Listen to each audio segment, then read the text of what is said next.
Acontece hoje. A gente te conecta com a notícia.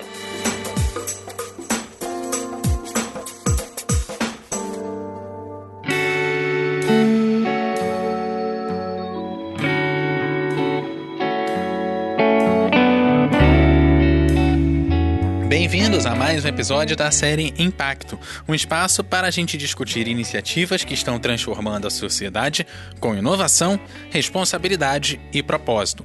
Eu, Eduardo Couto, estou aqui com a Alicia Mesquita do Impact Hub, seja bem-vinda. Oi, Eduardo. E hoje a gente recebe uma convidada que é referência em estruturação de projetos de inovação aqui no Espírito Santo. A nossa convidada é Rafaela Marques, empreendedora à frente do AUA-TI e também uma das fundadoras do Poliniza Projetos, duas iniciativas que têm contribuído diretamente para fortalecer ecossistemas de inovação e impacto positivo. Rafaela, seja muito bem-vinda. Muito obrigada, Eduardo. Muito obrigada, Alicia, também pela oportunidade. E, Rafaela, conta pra gente, como é que você conseguiu se tornar empreendedora e estar à frente de dois projetos? O pessoal já rasga o cabelo com um projeto só, imagina com dois. Verdade. E se eu te contar, é até mais de dois, viu? Mas meu primeiro projeto de inovação nasceu dentro da minha própria casa. Sabe, quando eu fui construir a casa, eu e meu marido, chegou no momento que faltou dinheiro. E para não deixar aquela construção parada, eu comecei a ir no mercado buscar profissionais que quisessem trocar serviços com a gente. E aí eu ligava, perguntava, sabe, oi, tudo bom? Você está precisando de um site, de uma marca, de um sistema, de alguma identidade visual, alguma coisa assim? E de tanto tentar, a gente fez R$30 mil em troca de serviços e aí nós terminamos a construção da nossa própria casa. E aí na cozinha da casa a gente pensou, caramba, imagina quantas pessoas ficam paralisadas assim, porque não tem dinheiro e acha que não consegue fazer nada, né? Porque a falta do dinheiro paralisa. E foi aí que nasceu a plataforma AUAT, uma plataforma de impacto social para troca de serviços, onde as pessoas entram, se conectam para trocar serviços e fazer negócio sem uso total do dinheiro. E além do AUAT, você, como a gente falou da Poliniza, né? Você empreende com a Poliniza. Como é que é esse processo de ser empreendedora, empreendendo em mais de um negócio? Então, é interessante, na jornada do AUAT, e a jornada empreendedora, ela é sempre muito árdua, né? Ela sempre tem altos e baixos. Então, no AUAT, a gente, nessa linha dos altos e baixos, de tentar empreender e ter essas dificuldades, a gente começou a submetê-lo a editais. Então, submetemos ao edital Centelha, a AUAT foi aprovado. Submetemos ao edital Spin-off, a AUAT foi aprovado. Submetemos ao Inovativa Brasil, a AUAT foi aprovado. Submetemos para participar de uma aceleração em Portugal, a AUAT foi aprovado. Eu falei, caramba, acho que eu sou boa nisso. Acho que eu consigo escrever bem projetos, eu consigo traçar uma estratégia, né? E aí me juntei com Mayra Belém, que também é uma pessoa que tem uma longa estrada nessa coisa da captação de recursos, né? E juntas nós formamos a Poliniza Projetos. Então a gente consegue tocar os dois projetos muito bem, mas a Poliniza vem despontando aí porque a demanda é gigantesca, né? Para captação de recursos. E aí, quando você fala dessa questão de escrever projeto, muito empreendedor sente dificuldade exatamente nesse ponto, né? É a briga para você entender como que o outro vai conseguir compreender o seu projeto, dar uma boa pontuação para ele. Está dentro de um certo parâmetro que muitas vezes, quando a gente está entrando, a gente tem exatamente essa dificuldade, né, de escrever. Como é que é esse primeiro contato com a escrita, e quando você começa a receber as primeiras aprovações, você percebe, poxa, isso aqui é um caminho, dá certo para fazer isso aqui, né? Como é que você vira essa chave de que não, eu sei é esse o caminho e não é, putz, estou dando muita sorte? Interessante, porque alguns editais, né, alguns programas, eles são feitos para ninguém passar.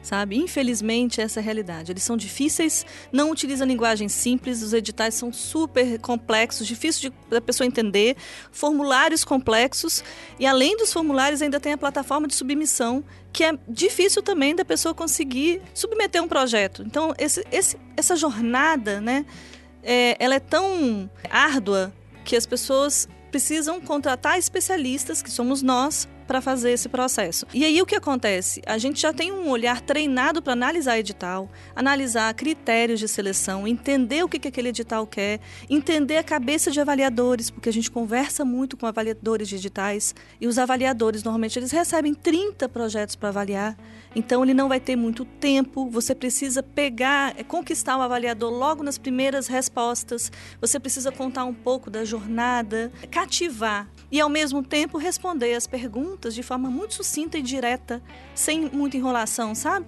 E aí a gente entendeu como funciona essa trajetória técnica, porque é uma escrita estratégica, né? Além da escrita estratégica, tem a gestão documental, porque você não pode perder nenhum detalhe. Um detalhezinho de documento, você perde o edital. Tem a gestão documental... Qualquer documento que você fez certinho, mas enviou, desconfigurou, você pode perder ponto. Pode acontecer. Pode acontecer, por exemplo, uma carteira de habilitação, que seria o seu documento de identificação, vencida. Aí não aceita. Um documento contábil que não foi assinado pelo contador, eles não aceitam. Sabe? Então, cada edital tem um rito diferente e detalhes, muitos detalhes. E aí a gente precisa ficar muito atento a esses detalhes todos. Então...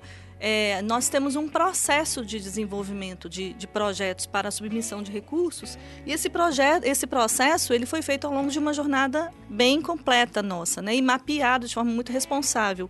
E aí, quanto mais você faz, mais especialista você se torna e os resultados positivos começam a aparecer.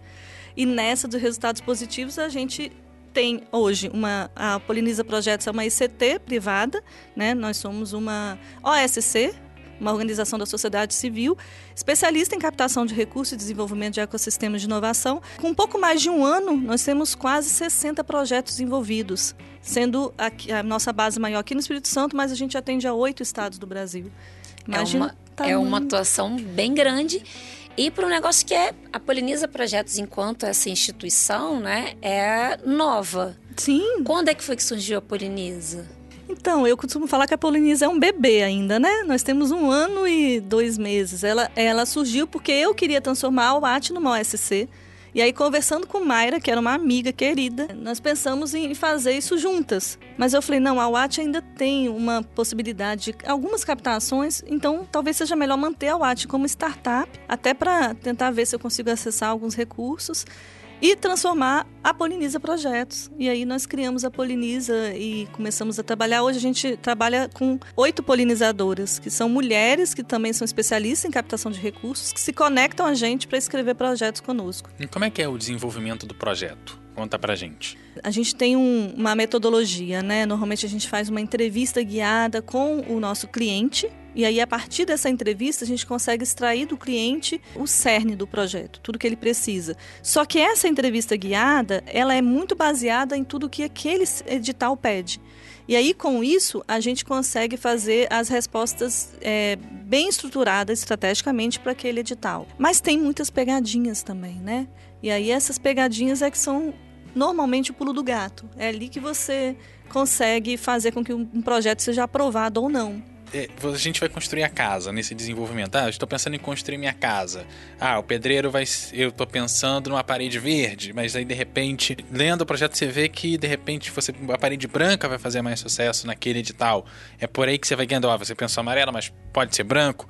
Pro amarelo, como é que a gente vai defender essa cor que é um pouco diferente? É por aí que você começa a pensar. Assim, eu sei que eu tô dando um exemplo bem esdrúxulo, mas... Uhum. Não, mas pode ser. Tem editais que ele tem uma linha. Tem editais que eles colocam o que eles querem, sabe? E é importante, às vezes, a pessoa passa batido. Então, nem sempre você pega o seu projeto, a sua empresa e vai submeter do jeito que ele é. Às vezes, você precisa se adaptar àquele edital. Tem cliente, tem empreendedor que não quer isso. Então, se ele não quer, tudo bem. Por exemplo, a gente tem uma chamada que deve abrir nos próximos meses, que é o PPSUS. Quer dizer, uma linha aplicada à pesquisa para desenvolvimento de desafios do SUS, Sistema de Saúde, né? Então, essa linha ela é interessante para startups e empresas que trabalham com a área médica, né, de medicina. Porém, você precisa adequar aos desafios do SUS. Será que esses clientes querem?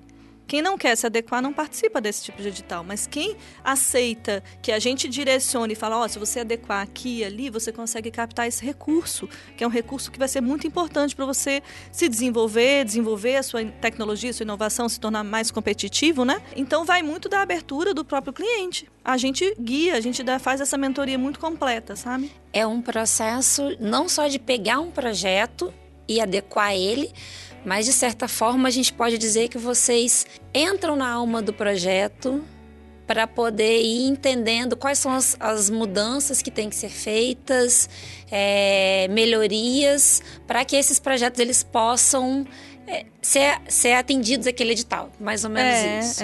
E isso é um processo delicioso, assim, porque a gente entra normalmente em temas que a gente não conhece, né? Cada cliente é um universo. Por exemplo, os projetos de impacto socioambiental que nós fizemos agora, foram 8 projetos e todos eles, assim, incríveis, onde a gente envereda no projeto, a gente vai pesquisar sobre o mercado, a gente vai entender o que pode fazer para que esse projeto tenha um diferencial em relação aos outros que vão submeter também, né? E aí a gente vai dando essas pitadas, esses brilhos no projeto, e aí normalmente os nossos clientes, que são os empreendedores, eles topam, porque eles percebem que a própria solução vai mudando, né, vai se tornando mais inovadora, mais competitiva, mais interessante. Isso se torna interessante para o próprio edital. Hoje, a gente tem aí, né, inteligência artificial que ajuda muito nesses processos de escrita de projeto. Mas não é só você pegar a inteligência artificial e jogar lá e falar, escreve um projeto sobre... Manda um anexo do edital junto. E escreve um anexo aí para poder... coloca o anexo do edital na inteligência artificial e fala, escreve para mim um projeto para atender. Não é só fazer isso.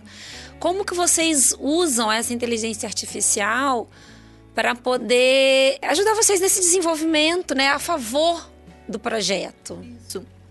Inclusive, a gente faz eventos para ajudar empreendedores a escreverem projetos com inteligência artificial, porque não é simples, né? Não é simplesmente pedir para a inteligência artificial te gerar.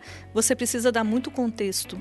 Então, assim, quem é dono do projeto é o próprio empreendedor. Então, por isso que essa entrevista é importante, né? É através do contexto que a gente dá e do prompt certo, quer dizer, da mensagem correta do que você quer que a inteligência artificial gere para você, que você vai conseguir um bom resultado. Outra coisa é ter uma inteligência artificial paga, porque eu vejo muita diferença, muita mesmo, da gratuita, né? Pode ser o Gemini, o ChatGPT. Existe uma diferença gigantesca da gratuita para paga. Então a gente usa a paga, a gente usa com frequência, faz parte do nosso processo, porém a gente consegue fazer o melhor possível em relação aos comandos e uma revisão muito atenta, sabe? Raramente uma resposta vem e ela vai sem revisão. Ela sempre vai melhor aqui, pega esse ponto, vamos melhorar em tal parte. É sem dúvida o nosso melhor colaborador, o ChatGPT-4. É sem dúvida. Inclusive, depois eu vou dar um spoilerzinho, mas não é simplesmente pegar e colocar. Inclusive, os projetos que utilizam uma inteligência artificial de forma... Copia e cola?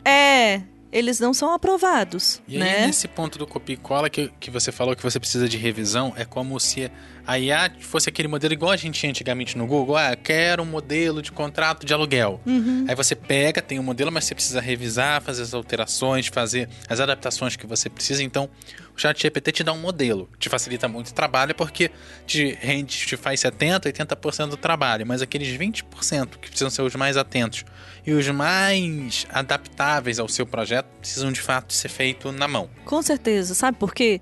Porque a gente precisa gerar uma emoção e uma identidade. O avaliador, ele precisa se conectar emocionalmente com o seu projeto. E isso não é fácil. A inteligência artificial, normalmente, ela não consegue fazer isso. Então, você vai trilhando nas respostas esse storytelling, assim, essa linha, sabe?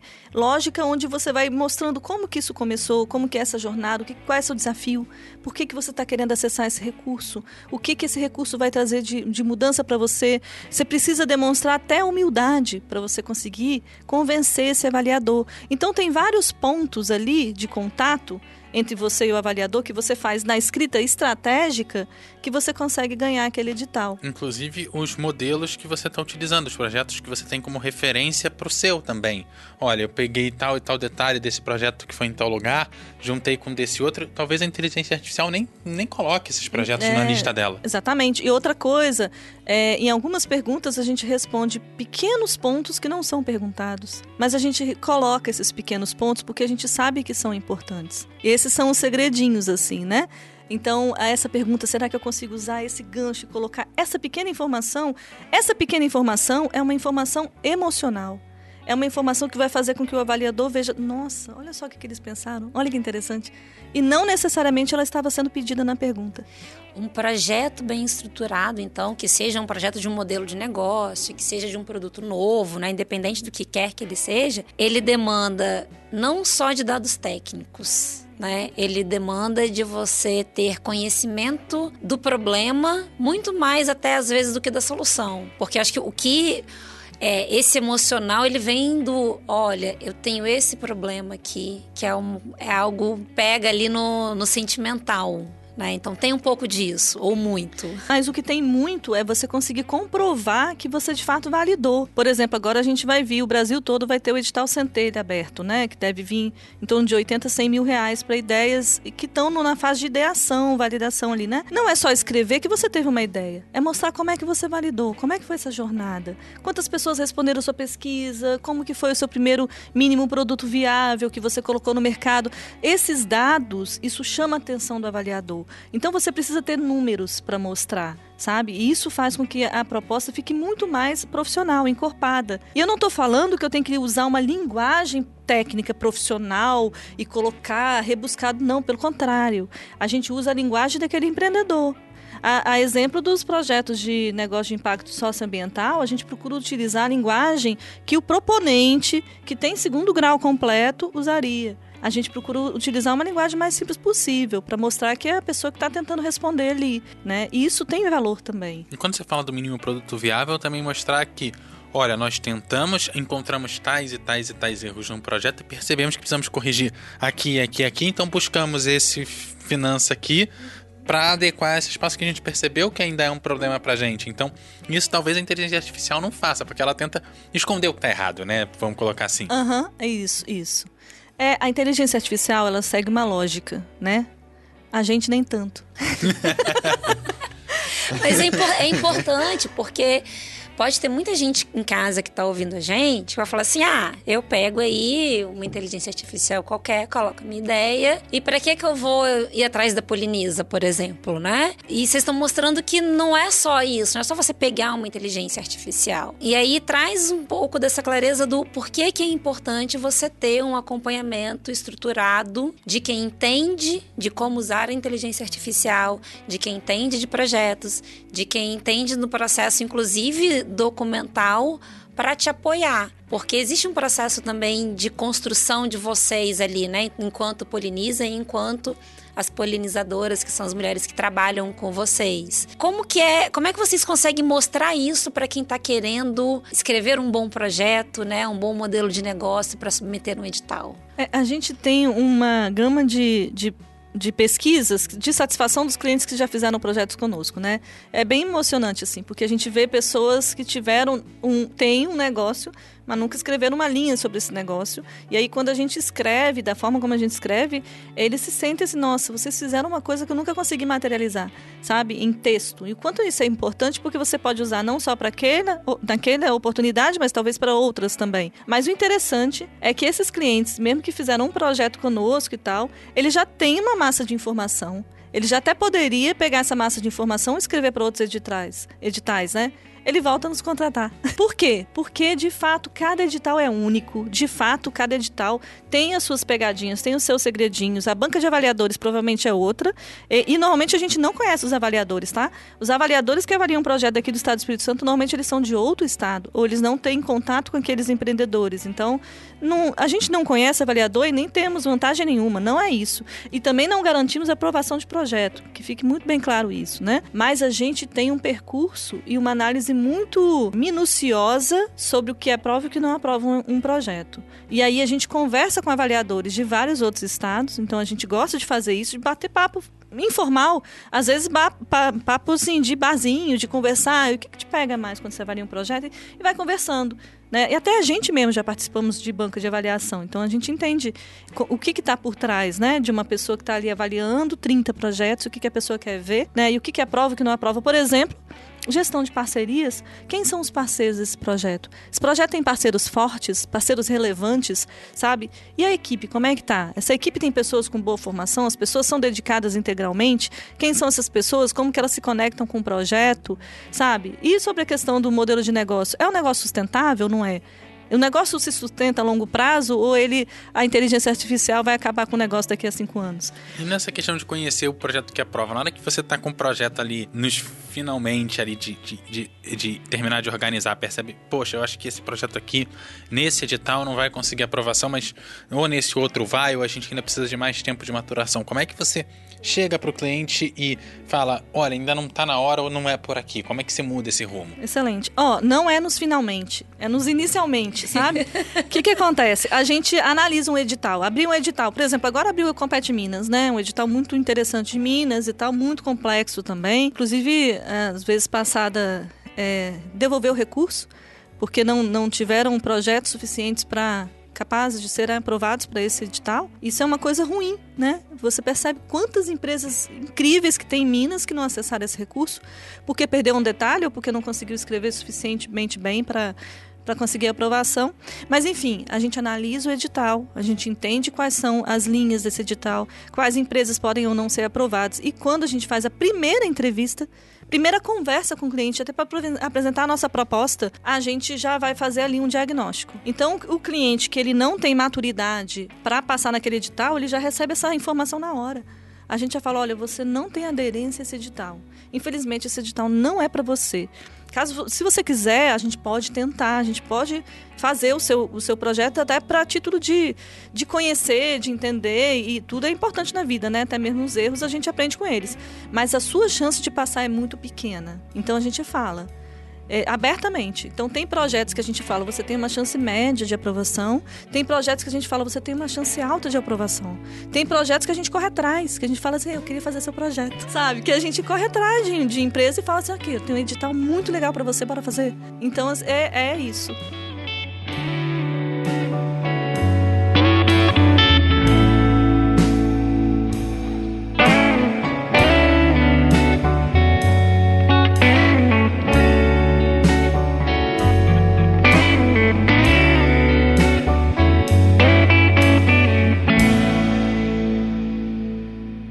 ES Hoje, a gente te conecta com a notícia.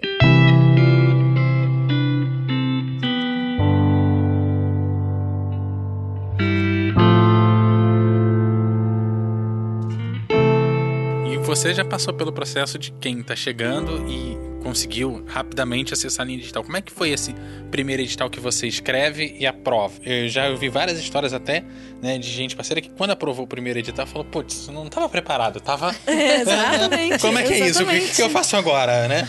Eu queria ou não, né? O cara quase fala assim, eu queria ou não. O seu olhar empreendedor agora ali, né? Não, é incrível, a sensação é incrível, assim. Inclusive eu passei com essa sensação agora há pouco tempo, porque no Awat, que é a minha plataforma de troca de serviços, a gente foi aprovado no Centelha quando a gente era assim, bem novinho, né? E Centelha é para isso, é ideia, né? Fomos aprovados no Centelha, depois um spin-off, porque a Awat de fato é uma spin-off da Sempre Design, e com esse recurso a gente desenvolveu a plataforma. Depois disso, a gente teve essas dificuldades todas de projeto, de empreendedorismo, que é muito natural, e estamos lutando com a plataforma. Mas aí, quando veio o edital Tecnova, o que aconteceu? A gente estava com 14 projetos fazendo aqui no Estado do Espírito Santo. E aí eu falei, vou fazer o projeto que é de dentro de casa. Vou escrever logo o primeiro, vai ser o meu projeto próprio, para testar formulário, para ver como que funciona esse edital e tal, né? Então vou submeter ao Awat primeiro. Então foi um que eu, assim, como a solução é minha, né? A startup é minha, eu sou CEO e tal, eu escrevo assim... escrevo, sabe? Com muita facilidade, é minha. Quase não usei inteligência artificial, foi toda do coração. Falei que estava no Vale da Morte, falei que a startup ia acabar, porque a gente precisa de muito recurso de marketing. Porque imagina, eu preciso gerar a cultura da permuta. A permuta é a primeira modalidade comercial da humanidade. Não é comum você ir na academia e falar assim, eu posso fazer 6 meses de treino em troca de, assim, 1 mês de podcast aqui no meu estúdio? Você não faz isso, não é normal. Mas eu preciso gerar essa cultura das pessoas começarem a fazer a permuta de forma mais natural. Imagina quanto que eu preciso gastar em marketing para fazer isso. E aí eu escrevi isso no projeto, de forma muito sincera, dizendo como que estava o projeto. O que aconteceu? Eu fui aprovada. Então, assim, imagina a minha emoção. Eu falei, caramba, essa eu não esperava. Ser aprovada no Tecnova, né? Foi incrível pra mim. Então, dá muita emoção. Às vezes a gente escreve um projeto achando que a questão da autoestima baixa, né? Ou da síndrome da impostora, de achar que você não vai conseguir e o projeto é aprovado. E é interessante... Até porque falam sempre que na primeira vez que você escreve, você não passa, né? Ninguém passa na primeira vez, não, né? Mas sempre passa, falam isso. Passa. Acontece, inclusive, muitos projetos que a gente faz, mesmo de primeira, passa. E a emoção é gigantesca. Ô, Rafa, aproveitando que você voltou a falar da UAT, explica um pouquinho melhor pra gente como que é isso, né? É um processo de troca, de escambo aí. Como que isso acontece dentro do AWAT? O que o AWAT está ali para fomentar que isso aconteça? Então, a UAT você entra, se cadastra, né? Diz o serviço que você faz e pelo que você gostaria de trocar o seu serviço. Inclusive, awat.com.br.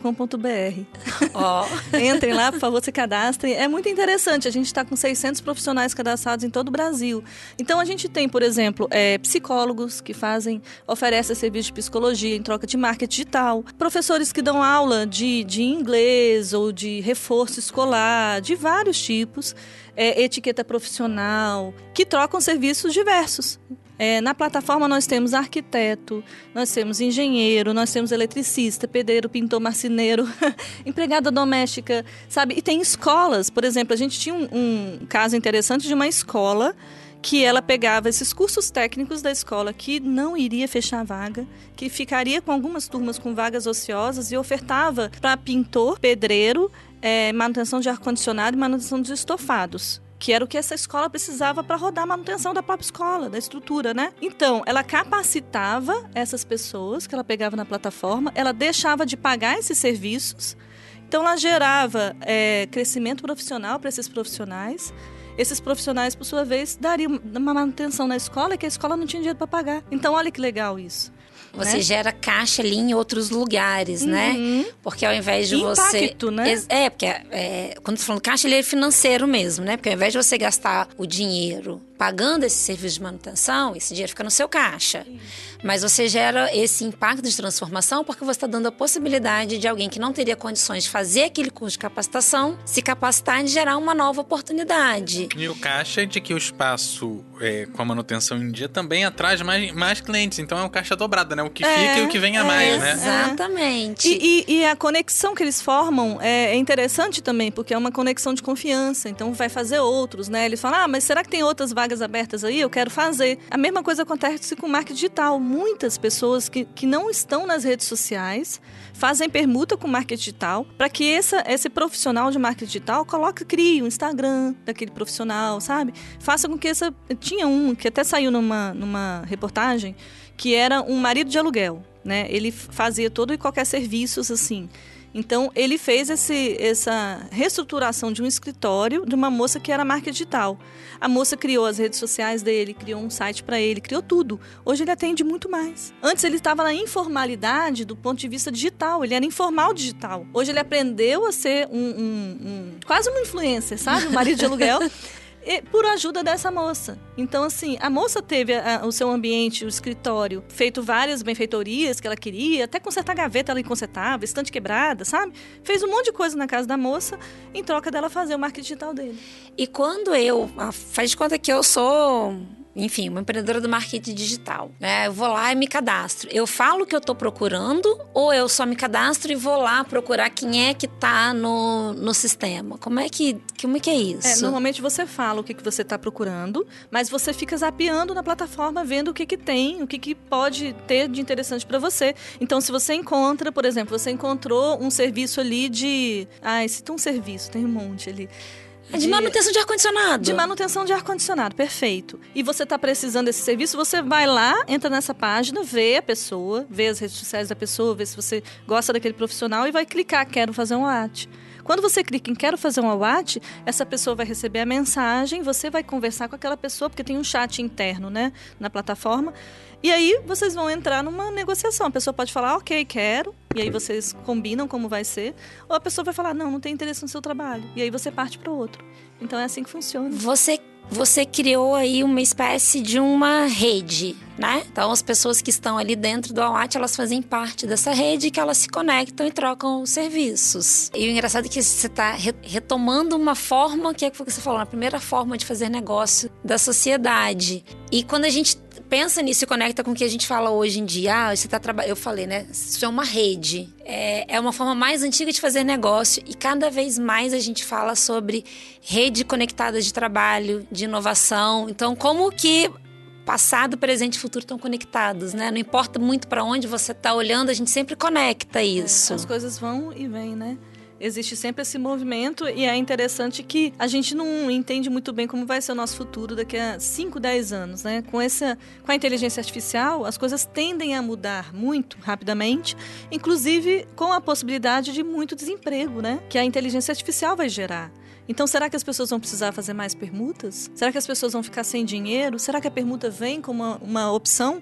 Porque a permuta é uma alternativa ao modelo tradicional, que é compra e venda. E se você não tem dinheiro, como que você vive? Antigamente você trocava o feijão que você tinha pelas batatas que você precisava. Será que a gente vai precisar de alguma forma ter esse ressurgimento? Então é nisso que a gente está falando, são alternativas. Essa é uma plataforma de impacto social que oferece uma alternativa ao consumo tradicional. Deixa o acesso dela aí, qual é o site de novo dela? Awat.com.br.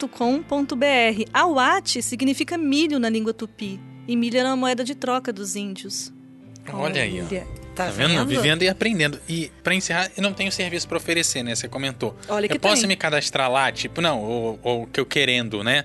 Assim, ou não sei exatamente o que eu posso oferecer ali, ou não sei o que eu tô querendo, eu posso me cadastrar lá e botar, olha, estou querendo X, não sei pelo que eu troco, ou não. Eu troco por X, ofereço X, ainda não sei o que eu quero, mas estou por ali, ou de fato eu já tenho que chegar tendo os dois olha, lados? Engraçado que tem uma pessoa no Awat que ela oferece escuta ativa. Eu achei muito legal. A arte dela, inclusive, é uma orelha, assim. E é um serviço, escuta ativa. Tem gente que oferece aula de violão, tem gente que oferece conversação, tem gente que oferece um bate-papo. Você tem coisas a oferecer, mas é preciso que você determine o que você vai oferecer para que você consiga pedir alguma coisa em troca. E aí não precisa ser necessariamente trabalho, né? Porque todo mundo pensa, eu trabalho, eu sou economista, como é que eu vou oferecer serviço de economia, né? Não precisa ser trabalho, né? Pode ser coisas que não tem o certificado de curso junto, né? Colocando assim. A gente fala, precisa ser um serviço, né? A gente fala que no Awat o seu trabalho é a sua moeda, né? Esse trabalho a gente entende como um serviço prestado. Não precisa necessariamente você ter um currículo para isso. Você precisa de... E até porque a plataforma ela é muito voltada pelas classes C e D. Muito voltada para o pintor, pedreiro, eletricista. Inclusive, né, nesse edital que a gente passou, a inovação que a gente implementa na plataforma é que as pessoas consigam fazer o seu cadastro por áudio. Porque muitas vezes as pessoas têm alguma dificuldade de escrita, do que quer e tal, sabe? Então, a gente coloca por áudio também para que a pessoa consiga dizer melhor o que ela precisa. Você né? pode oferecer, por exemplo, falando aí com esse olhar de que não tem que ter um currículo. Eu sou passeador de cachorros. Isso.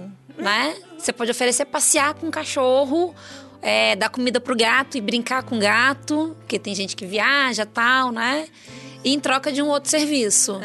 Inclusive, as pousadas fazem muito as trocas, né? Por questão de manutenção. As pousadas têm, às vezes, pouco recurso para manutenção. Aí a gente tem um caso de um pintor. Ele é pintor e meio pedreiro, né? Ele passou 15 dias hospedado na pousada com a esposa e 4 filhos. Porque ele fez serviços para essa pousada. E no depoimento dele, ele falou que ele nunca tinha passado 15 dias. Ele falou que ele se sentiu gente. Ele ficou curtindo na pousada, na piscina, com os filhos e a esposa. Ele nunca teve acesso a esse tipo de lazer. Primeiras férias de fato dele, né? Que não é ir para casa da família, né? E é interessante que também outra coisa, a gente não recomenda que a permuta seja de 100%, sabe? A gente fala assim, a gente manda mensagem para esse pintor falando, olha, não faça de 100%, você também precisa de dinheiro. Então, se o seu serviço custa 2.000, você faça uma permuta de 1.000 e R$1.000 fica com você. Sabe? O dinheiro também é importante. É com o dinheiro que você vai às compras, paga contas, né? Então a gente intermedia um pouco essa questão. E agora voltando para Polinisa, que teve um projeto de imersão em territórios lá no Nordeste para pegar exatamente esses ecossistemas de inovação. Como é que foi essa experiência e o que isso influenciou as estratégias da Poliniza aqui no Espírito Santo? Tá, isso é muito legal de falar, porque ainda está, né? A nossa presidente, a Mayra Belém, está no Nordeste fazendo esse tour. Então são 3 meses pelo Nordeste, depois ela volta, depois ela vai fazer outro. E eu também, a gente tem essa coisa muito dinâmica, né? De que a gente consegue trabalhar em qualquer lugar do mundo se a gente tiver com os nossos computadores, né? Então, notebook, a gente consegue fazer isso. Mas o interessante de percorrer esses territórios é entender a dinâmica dos ecossistemas. Os ecossistemas, como que esses atores se relacionam, né? Quem são os atores que compõem um ecossistema? E aí ela percorre esses territórios, entendendo como que eles funcionam, como que essa dinâmica ocorre e tentando trazer para cá, para o Espírito Santo, o que a gente consegue melhorar. Então, essa pesquisa muito aprofundada é bem interessante para a gente conseguir desenvolver os nossos territórios, as nossas conexões, a forma como a gente empreende, a forma como a gente colabora, sabe, com outros projetos. Então, isso tudo faz muito sentido. E é um olhar de você sair daquele eixo São Paulo, que, né, pulsa inovação, que é o centro de tudo. Santa Catarina, que virou uma referência de inovação no Brasil. Mas você mostrar que existem outros lugares. Acho que se a gente olhar para o Espírito Santo, talvez a gente esteja mais parecido com grandes ecossistemas de inovação do Nordeste do que do Sul e Sudeste, né? Então tem um pouco desse olhar também.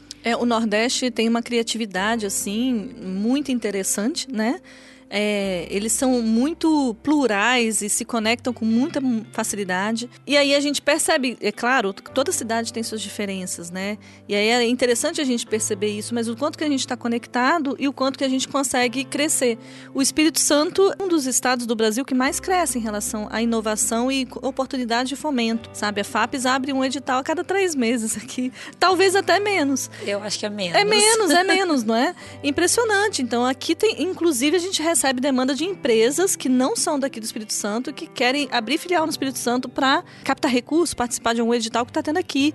Então, o movimento que está sendo feito aqui no estado é impressionante, sabe? E como é que você vê a inovação como resposta aqui no Espírito Santo, já que a gente está passando por esse período de reforma tributária? Então, meio que a gente vai conseguir captar recurso, tá mudando também, né? Como é que a gente mantém essa inovação depois de feita aqui? Como é que esse dinheiro continua entrando aqui, sabendo que a gente está num período de transição em que pode ser que o nosso estado não consiga mais reter tantos recursos como está retendo hoje? Essa é uma questão complexa, realmente, né? Inclusive, alguns editais que a gente prevê a internacionalização, né? O Tecnova mesmo prevê a internacionalização, e é o edital federal. É interessante, porque a base precisa ficar aqui. Ainda que a sua empresa expanda, que você ganhe mercado e até internacionalize, o interessante é que a base fique aqui no estado e gere impostos e consiga desenvolver. A base que você está dizendo é a matriz. A sede, O CNPJ principal, o CNPJ principal aqui, e aí você abre filiais em outros estados, né? O que está acontecendo que a gente vê é empresas vindo para cá querendo abrir filiais aqui. Também é interessante, né? Também gera emprego, também atrai, né, empresas. Mas esse movimento para que as empresas não saiam daqui também é fundamental. E eu acho que também tem um olhar de gerar um pouco a mudança de comportamento da gente enquanto sociedade, né? A partir do momento que a gente vê mais negócios se desenvolvendo aqui no Espírito Santo, a gente também busca conhecer mais desses negócios para consumir mais dos nossos negócios. Não é só inovação e tecnologia, né? É um processo de mudança de comportamento também que a gente precisa, acho que, olhar e trabalhar um pouco. De valorização interna, exatamente. Né? Você aqui, acho que a gente está indo se encaminhando para o final, né, Eduardo? Mas teve um momento que você falou assim, eu tenho um spoiler para dar. Eu não esqueci disso. O que é esse spoiler? Eu fiquei curiosa. Então, nessa jornada da Poliniza, que a gente está trabalhando captação de recursos há mais de um ano, né? De tanto fazer tantos editais, a gente percebeu o comportamento desses editais, as perguntas, quais são normalmente os critérios, né? E aí a gente começou a idear uma ferramenta digital, que é a Colmeia Digital.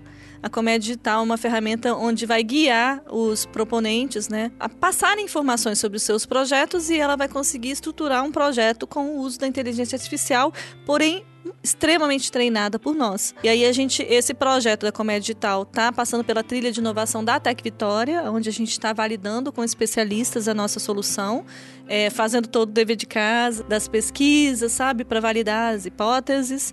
Logo em breve ela vai estar no ar. A gente já está com uma solução até contratada para desenvolver. Estamos fazendo também a metodologia ciclo de UX, e aí a gente vai conseguir desenvolver uma solução que tem uma experiência de uso bem interessante, acessível, preço também acessível. Talvez, quem sabe, seja lançada agora no Centelha, para que os empreendedores de todo o Brasil consigam acessar e ajudá-los eles a escreverem, né, projetos e conseguirem captar esses recursos inicial. E para quem está chegando, então, qual é a sua mensagem para quem está na batalha e quer ainda o seu primeiro edital? Escreva com todo o coração, ou entre em contato com a Poliniza para que a gente te ajude a fazer isso, né, de forma mais profissionalizada e com uma chance de aprovação maior. Acredite no projeto, emocione o seu avaliador, sabe? Isso é muito importante.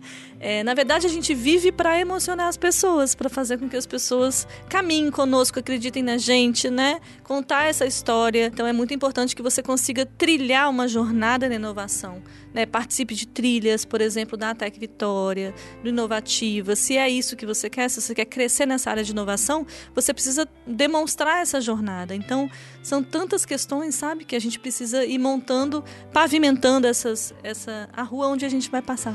E para quem quer encontrar a Poliniza, como que acha a Poliniza Projetos? polinizaprojetos.com.br, Poliniza Projetos no Instagram também, Mayra Belém, que é a nossa presidente, Rafa Marques, que sou eu, e fiquem à vontade para nos procurar.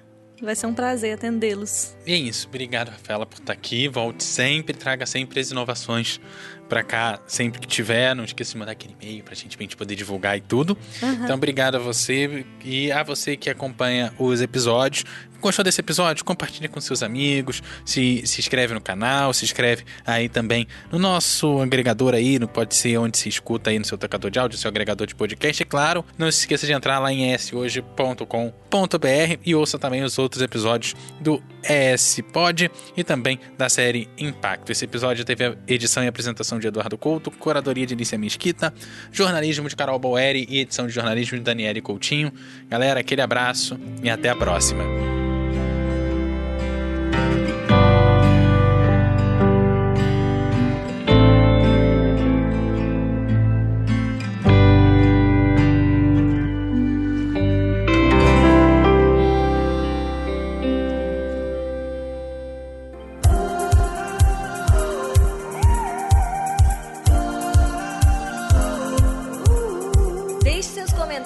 Em eshoje.com.br. É lá que você se mantém informado todos os dias. Nos siga também nas redes sociais e em nosso canal do YouTube, @ESHoje.